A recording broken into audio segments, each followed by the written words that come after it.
Fala galera, mais uma vez estamos aqui para dar sequência à nossa disciplina de clínica médica e vamos lá, sem maiores delongas, colocar aqui a apresentação. Só um minutinho aí, a gente vai dar sequência hoje ao estudo das doenças do sistema cardiovascular, certo? Então nós vamos tá falando aí sobre essas doenças e já vou aqui começando, né, na nossa introdução. Tudo começou aí, gente, na Revolução Industrial, né? Eu trouxe aí alguns conceitos. O que aconteceu na Revolução Industrial? Nós deixamos de ser aquele homem, como é que eu vou chamar, arcaico, e hoje nós passamos a ter que nos movimentar menos, a ter que trabalhar menos em atividades mais pesadas, né? Tem na imagem aí, a gente vê desde o macaco até o homem primitivo, né? Até o homem de hoje que trabalha na frente do celular ou do computador, que é exatamente o que eu estou fazendo aqui, né? Isso foi possível graças à Revolução Industrial, que passou a desenvolver a indústria. Junto com isso, a indústria dos alimentos começou a produzir muitos alimentos processados, e hoje a gente não tem mais que caçar ou que ir, enfim, se movimentar para ir buscar o nosso alimento, né? Nós simplesmente vamos no supermercado e compramos um alimento pronto. Então, isso fez com que a gente tivesse mais sedentarismo e com que nós passamos a ingerir alimentos mais processados. Essa revolução industrial também veio na saúde, nós passamos a viver mais, né? As pessoas estão envelhecendo mais hoje em dia. E aí, como a gente está mais sedentário, como a gente está comendo mais alimento processado e como a gente está vivendo mais tempo, a gente começou a adoecer de doenças crônicas. E aí, dentre elas, a principal e a mais comum, as mais comuns, né, são as doenças cardiovasculares. E aí nós temos vários fatores de risco, né? O homem com mais de 45 anos, a mulher com mais de 55, o tabagismo, a hipercolesterolemia, que é o colesterol alto, hipertensão, diabetes, obesidade, notadamente a obesidade na barriga, né? O excesso de peso e a gordura predominantemente na região abdominal, e o sedentarismo e a dieta pobre em frutas e vegetais. Então, todas essas são condições que te colocam em maior risco de desenvolver uma doença cardiovascular. 90% do risco, né, das pessoas que têm essa doença tem algum ou vários desses fatores de risco. Por que elas são tão importantes? Eu vou começar por elas, gente. Porque elas são a principal causa de morte no mundo, certo? No Brasil é a primeira causa de morte, 27,4% das mortes, né? Quase um terço aí das mortes do Brasil ocorre por doenças cardiovasculares. Nos países desenvolvidos, elas chegam a ser 80% da causa de morte, né? Em escala global, são responsáveis por um terço total de óbitos do mundo. E em Roraima, curiosamente, aqui no estado de Roraima, é a segunda causa de morte. Mas ainda assim mata 19,3% da população do estado de Roraima. Então, a cada 5 pessoas que morrem aqui, uma morreu por doença cardiovascular, certo? Na fisiologia circulatória, gente, a gente tem o nosso sangue circulando no corpo para chegar a todas as células do nosso organismo. O sangue, ele é o nosso combustível da vida, né? E ele vai levar açúcar, leva na forma de glicose, e vai levar oxigênio e hormônios às nossas células. Para realizar esse trabalho, o sangue precisa circular para que ele chegue a todas as células do corpo. Quem é que faz o sangue circular? É o coração. Ele sai com força do coração, percorre as artérias e volta ao coração trazido pelas veias, né? Quem estudou bem as aulas de anatomia e fisiologia lembram de toda essa dinâmica. Então, para que o sangue possa circular pelo corpo, é necessário que uma bomba, o coração, faça uma força. O coração contrai enquanto bomba, empurra o sangue pela circulação, faz uma força e essa força é a pressão para empurrar o sangue por dentro das artérias. Como essa pressão empurra o sangue para dentro das artérias, ela é a pressão arterial, né? Então, essa força que o coração exerce para que o sangue circule nos vasos é a nossa pressão arterial. Então, é importante que ela exista, porque é a pressão que faz o sangue circular e é o sangue circulando que faz com que chegue açúcar, nutrição e oxigênio para as nossas células e os nossos tecidos. Então, a pressão é bom que ela exista. O problema são os excessos, são os valores altos, é a hipertensão. Então, aí nós temos os valores, né, que foram definidos no terceiro consenso brasileiro de hipertensão arterial. Valor ótimo, né, a velha e famosa 12/8, que na verdade é 120/80 milímetros de mercúrio, conforme vocês estão vendo aí na unidade de medida. Então, a pressão ótima, ela tem que estar menor que 120, a sistólica. Pressão sistólica é a máxima, pressão diastólica é a mínima.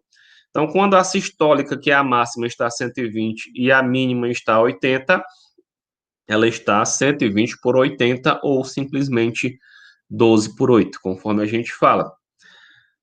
É normal até quando, gente? A pressão. Aí a gente tem aí os valores normais e os valores limítrofes. Então, ela é limítrofe aí até o 139 a máxima, certo? Se a tua pressão está abaixo de 120, a mínima, a máxima, perdão, e abaixo de 80, a mínima, tá ótima, excelente. Ah, eu tenho pressão baixa, eu tenho desmaio, não tem nenhum problema. Pressão baixa é excelente. Você vai viver muitos anos. Então, não tem problema ter pressão baixa. O telefone está tocando aqui, vai ficar tocando. Então, no caso da hipertensão, quando é que começa a hipertensão? Conforme o quadro aí, a hipertensão começa quando a pressão máxima ou sistólica atinge o valor de 140, conforme vocês estão vendo aí no estágio 1, que é leve. Então, quando a pressão máxima passa de 140 e quando a pressão mínima passa de 90, ela está em um estágio de hiper, está em alto valor, então é hipertensão. Então, nós temos aí a classificação em estágio 1, 2 e 3, ou hipertensão leve, moderada e grave. E aí, acima de 140 é hipertensão, acima de 90, a mínima é hipertensão. Só que tem os níveis, né? No caso da sistólica, entre 140 e 159 é hipertensão leve. Entre 160 e 179 é hipertensão moderada. Está maior do que 180 é hipertensão grave. E a mínima da mesma forma, só que a mínima aumenta aí de 10 em 10, é de 90 para 99, de 100 para 109 e maior do que 110. Ou seja, se a pessoa está com a pressão de 12/8, está bem. Se a pessoa está com a pressão de 18/8, ela está hipertensa e é uma hipertensão grau 3, estágio grave. Por quê? Porque a pressão está em 18, chegou aí ao nível maior ou igual a 180. Não importa se é a mínima ou se é a máxima. Se uma das duas, mesmo que isoladamente, atingir esses valores, consideramos hipertensão, certo? Como o exemplo que ele dá aí na última linha, da sistólica isolada, certo? Se nós temos aí uma pressão, a sistólica deu maior ou igual a 140, por mais que a diastólica deu menor do que 90, independente é uma hipertensão sistólica isolada, mas é uma hipertensão, certo? Quais os sintomas, né, da hipertensão arterial? Gente, é uma doença silenciosa, né, uma doença que em grande parte dos casos não causa sintomas, mas pode trazer aí alguns desses sintomas, sensação de mal-estar, ansiedade e agitação. Cefaleia é um sintoma muito comum. Pessoas passam da casa dos 40 anos aí com cefaleia, antes de tomar um analgésico, uma dipirona, uma aspirina, afira sua pressão.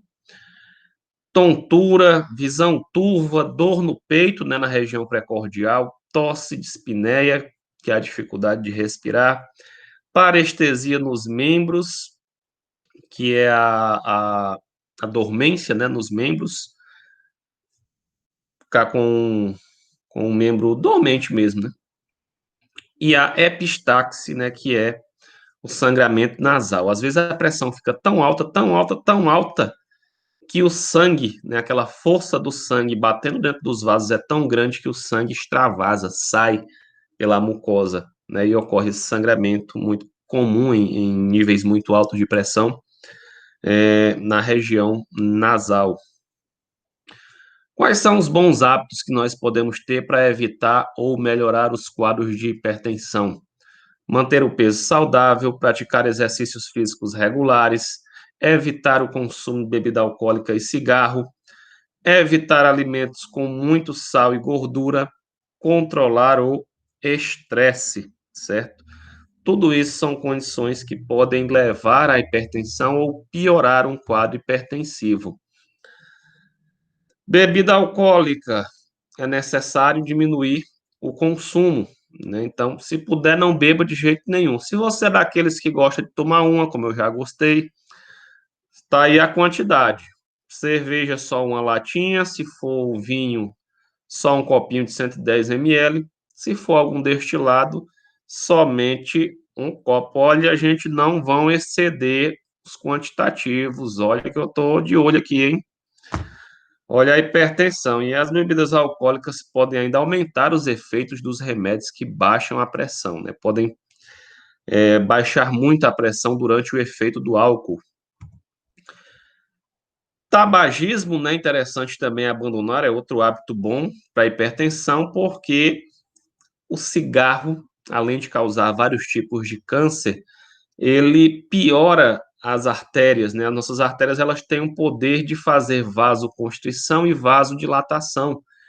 E o cigarro, ele vai endurecendo as artérias, ele é tóxico e elas vão perdendo a sua flexibilidade e vai acontecendo aí também um processo de aterosclerose, vai fixando cada vez mais placas de gordura no interior do vaso, e isso tende aí complicando os problemas circulatórios. E aí está o que eu acabei de falar.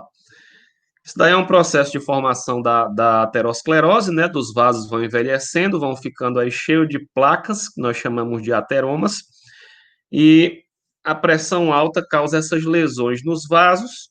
Esses vasos vão ficando endurecidos, estreitados, e com o passar dos anos eles podem entupir ou se romper. Quando eles entopem, aí, que é o caso da terceira imagem, né, mais embaixo, o que que acontece? O sangue não vai mais conseguir fluir. E lá no começo dessa aula nós vimos que o sangue está levando o oxigênio, está levando o glicose para as células. E se essas células não receberem mais oxigênio nem glicose, elas vão morrer. De quais células nós estamos falando? De qualquer célula do nosso corpo que fique sem o suporte sanguíneo, vai parar de receber oxigênio e glicose. Se essa célula estiver no coração, se for o coração que vai começar a ter uma obstrução e deixar de receber sangue, vai acontecer um infarto. Se for lá no teu encéfalo, tu vai ter um AVE, um acidente vascular encefálico, ou um derrame cerebral. Se for nos rins, os teus rins vão morrer e vão parar de funcionar, tu vai ter uma insuficiência renal. Se for na tua perna, tu vai ter uma trombose. Se for em qualquer lugar do teu corpo, gente, vai levar um processo de necrose, de morte tecidual, de morte celular, em decorrência de ter cessado o suprimento sanguíneo. Então, nós temos aí, no caso do AVC, né, o AVE, acidente vascular encefálico, no nome antigo é AVC, há o coágulo bloqueando o fluxo sanguíneo, né, no caso do AVC isquêmico, ou quando a pressão é tão grande que o vaso estoura, né, e há uma hemorragia intracraniana, no caso do AVC hemorrágico. Tratamento medicamentoso, né, nós temos aqueles tratamentos de que nós falamos com relação às mudanças do hábito de vida, e nós temos também o tratamento medicamentoso com uma série aí de medicamentos de várias categorias para o controle da pressão arterial. O importante é que essa pressão volte aos níveis de 12/8 ou menor, certo? Às vezes tem pessoas que tomam 2 tipos de medicamentos, às vezes até 3 tipos de medicamento, alguns já vêm combinados, já vêm com 2 ou 3 medicamentos juntos em um remédio só, e não tem problema de combiná-los. O importante é ter o acompanhamento médico, é procurar mudar os hábitos de vida e também procurar fazer o tratamento adequado para baixar a pressão arterial. E aí, gente, nós temos a angina, nós temos o infarto agudo do miocárdio, né, do coração. O que é a angina?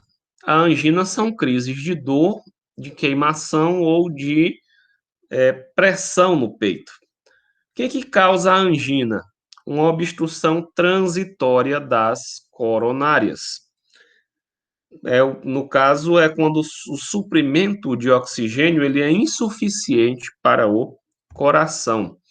Então, você tem aqui a artéria coronária, que está levando sangue para o coração. Aconteceu aquele processo de aterosclerose, o vaso envelheceu, enrijeceu, formou uns trombos aí no vaso, o suprimento sanguíneo está insuficiente. Como vocês estão vendo aí na imagem, não houve ainda, não cessou totalmente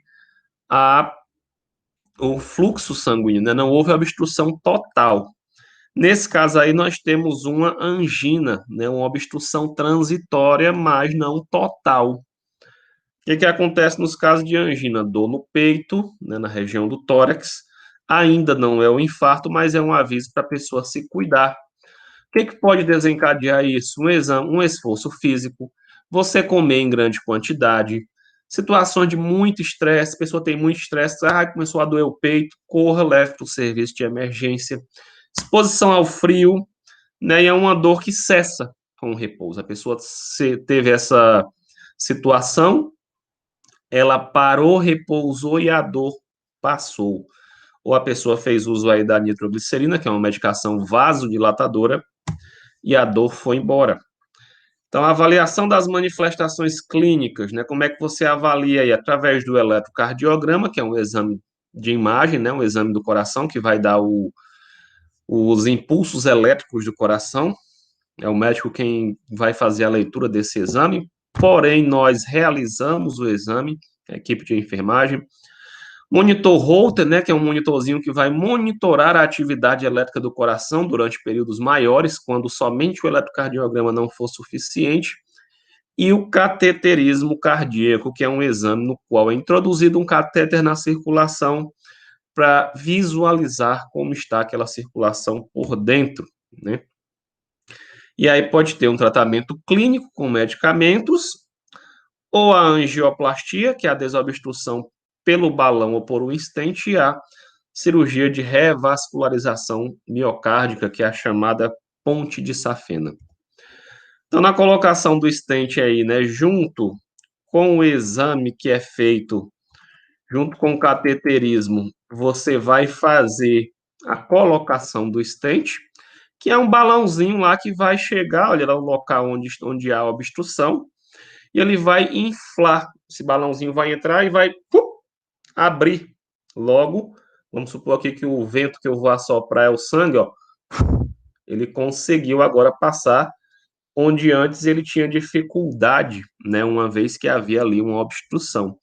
Então, a cirurgiazinha de colocação do stent, ou pode ser feita a ponte de safena, certo? No caso da ponte de safena, é utilizada a artéria mamária, é retirado esse vaso, né, ou então um vasozinho lá do membro inferior e é colocado fazendo uma ponte, né? Você tem aqui um vaso que está obstruído. Logo, naquela região vai ser suturado um outro vaso fazendo uma ponte para que o sangue, que não consegue mais passar por aqui, passe pelo outro vaso. Isso é que é a ponte de safena, nesses casos de obstrução também da circulação. Tratamentos clínicos aí, o que é muito utilizado é a nitroglicerina, porque ela aumenta a dilatação, né? Ela produz dilatação, é um vasodilatador potente. Também vai melhorar a condição circulatória, porque o vaso está assim e ele vai dilatar também, ele vai aumentar a sua luz. Nesse caso aqui, não sob efeito do stent, de algo mecânico, mas sob efeito de medicações que produzem esse resultado. Ações de enfermagem, manter repouso ao início da dor, programa diário de atividades físicas de leves a moderadas, né? Não é bom atividade física muito intensa, porque vai desencadear a angina. Fracionar alimentos em menores porções, não comer para ficar passando mal em grande quantidade. E evitar cafeína, fumo e estimulantes em geral, que vão aumentar a frequência e a atividade cardíaca, certo? Se a angina não foi tratada, aí pode progredir, pode piorar para o infarto agudo do miocárdio, que é uma condição grave causada pelo estreitamento da artéria coronária, pela obstrução total. Dessa vez foi totalmente obstruído o fluxo sanguíneo, sangue não teve mais por onde passar e assim pessoa é muito grave o evento, pode matar imediatamente, né? A dor torácica é o principal sintoma, pode ou não irradiar para várias partes do corpo, para a mandíbula, para as costas, para o pescoço ou para os membros superiores. Então, não é uma dor limitada somente no peito, ela pode irradiar, né? Ela pode se espalhar para toda essa região. Pode surgir taquipneia, né, uma dificuldade de respirar e com a respiração mais acelerada, palidez, sudorese fria, pegajosa, tontura e confusão mental. O atendimento imediato garante a sobrevivência e a recuperação com o mínimo de sequelas. Corre para o hospital. O tratamento pode ser clínico ou cirúrgico, dependendo da extensão ou da área acometida, conforme nós falamos. E a assistência de enfermagem consiste em fornecer oxigênio e administrar, né, medicações, analgésicos, sedativos, ansiolíticos, opiáceos, monitorar os sinais vitais, estado de consciência, alimentação, eliminação urinária intestinal e administração de trombolíticos. Trombolíticos são medicações que vão quebrar esse trombo que está na circulação. Com a prescrição médica, nós vamos entrar na administração desses medicamentos. Auxiliar nos exames complementares, como eletrocardiograma, dosagem de enzimas no sangue, ecocardiograma, dentre outros, e atuar na reabilitação. Beleza? Então, aqui nós encerramos aqui o nosso assunto de doenças cardiovasculares, certo, gente? Eu tentei ser bem sucinto, tentei ser rápido, para não ficar um vídeo muito longo, certo? Mas vocês podem assistir, pausar, voltar, né? E vocês vão também ter um materialzinho de leitura para vocês lerem com mais calma. Então, vocês têm plenas condições de ver quantas vezes quiserem, né? Para que vocês consigam absorver esse conteúdo e resolver as atividades de vocês. Fiquem com Deus, um abraço e até a próxima aula.